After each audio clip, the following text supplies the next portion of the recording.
Jeudi 8 mai 2025, c'était la journée commémorative de la victoire des Alliés sur l'Allemagne nazie.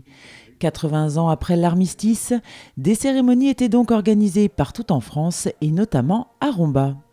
Une commémoration qui a débuté au Mémorial américain avec un dépôt de gerbes de fleurs par Lionel Fournier, maire de Romba, et les représentants des associations Patton Victory and Liberty Way et French Militaria Motor Club. Après les hymnes américains et français, Christophe Kiffer, président de l'association Patton Victory and Liberty Way, a pris la parole pour revenir sur ces faits historiques, mais surtout il a tenu à rendre hommage à toutes les personnes qui ont combattu et résisté pour la liberté. Ayant une pensée aujourd'hui également pour Misak Manoukian, d'origine arménienne, réfugié en France dans les années 20, il était féru de culture française et poète à ses heures.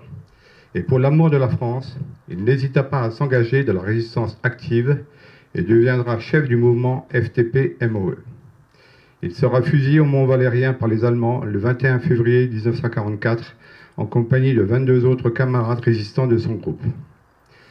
Ayant une pensée aussi pour Jean Piovesan, héros crombasien de la résistance, rebelle à l'occupant, il passe aux zones libres et s'engage à l'automne 41 de la Marine nationale, puis en février 44 de la Résistance, devient membre FTP à Figeac dans le Lot et tombe le 23 juillet dans une embuscade. Déclaré mort pour la France, il est enterré ici à Romba, dans le cimetière communal. Ayant également une pensée pour Marie Aquin, née ici à Romba le 6 septembre 1905. Elle s'engagea dans le corps féminin de la France libre et fut désignée pour accompagner son mari dans une longue mission en Inde. Leur bateau fut torpillé en mer par les Allemands le 24 février 1941 au large de l'Écosse et des îles Féroé. Elle fut nommée compagnon de la Libération le 13 mai 1941. Souvenons-nous également de nombreux groupes de résistants de la commune et des environs. Jean Burgère, organisateur du groupe Mario, mort en déportation le 4 avril 1945. De Joseph Derrand, fondateur d'un groupe de résistants gaullistes, assassiné sous la torture au fort de Queuleux le 15 janvier 1944, de Jean Bollis, chef des FFI de la vallée de l'Orne. À toutes celles et ceux aussi qui apportèrent ici et là, humblement ou activement, leur contribution en ces temps difficiles. Lionel Fournier a ensuite rappelé l'importance de ces commémorations pour que ces événements ne se reproduisent plus. 8 mai 1945, 8 mai 2025, soit il y a 80 ans. 80 ans, c'est 4 fois 20 ans, 4 générations. 4 générations où l'Europe vit en paix et nous l'avons peut-être oublié, mais nous le devons effectivement à ces hommes et ces femmes qui se sont sacrifiés entre 39 et 45 pour que nous puissions être libres.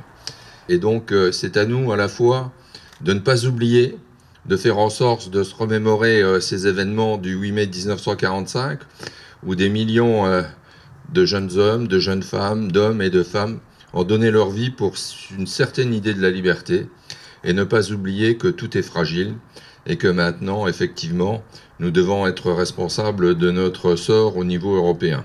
Le cortège s'est ensuite dirigé au monument aux morts, où là aussi des gerbes de fleurs ont été déposées par Lionel Fournier et Albert Délinger, président de la section locale de l'UNC.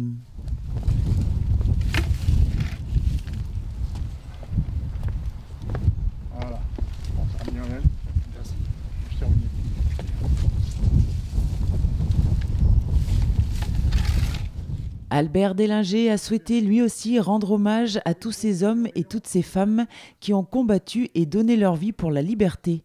Il a également rappelé l'importance du devoir de mémoire et de la transmission.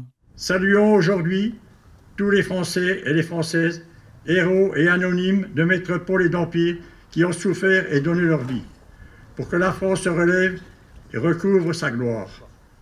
N'oublions pas les soldats alliés, les forces françaises libres, les résistants de toute obédience et de nombreux étrangers qui ont contribué à sa libération pour que le pays des Lumières reprenne sa place dans le concert des nations.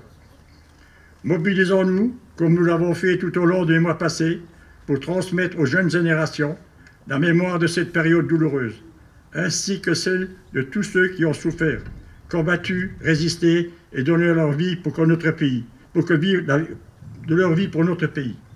Ils ont été le levain de son redressement et de son renouveau.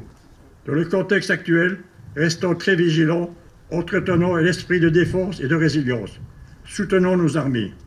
Lionel Fournier a ensuite lu un message de M. Sébastien Lecornu, ministre des Armées, et de Mme Patricia Miralles, ministre déléguée auprès du ministère des Armées, chargée de la mémoire et des anciens combattants. Aujourd'hui, nous jouissons encore de cet héritage de la libération, des choix courageux de nos anciens. Par-delà des clivages, ils ont su porter le pays vers le meilleur de lui-même. Alors que le cycle des commémorations du 80e anniversaire de la libération se termine, dans un monde où les menaces se multiplient, où des menaces anciennes planent à nouveau sur le pays, alors que les rapports de force internationaux se reconfigurent, souvenons-nous des sacrifices qu'une génération entière de Françaises et de Français a acceptés pour libérer le pays, pour le reconstruire et pour nous donner les moyens de notre souveraineté. Vive la République et vive la France! Après ces discours, les élèves de la classe de Madame Thérin de l'école élémentaire de la Ville-Basse ont quant à eux interprété le chant des partisans ainsi que la Marseillaise. Amis, entends-tu les cris sourds du pays qu'on enchaîne? Ohé, partisans, ouvriers, paysans, c'est l'alarme.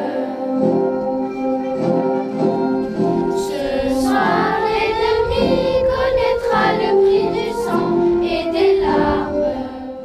Aux armes, citoyens, formez vos bataillons, marchons, marchons, qu'un sang impur abreuve nos sillons.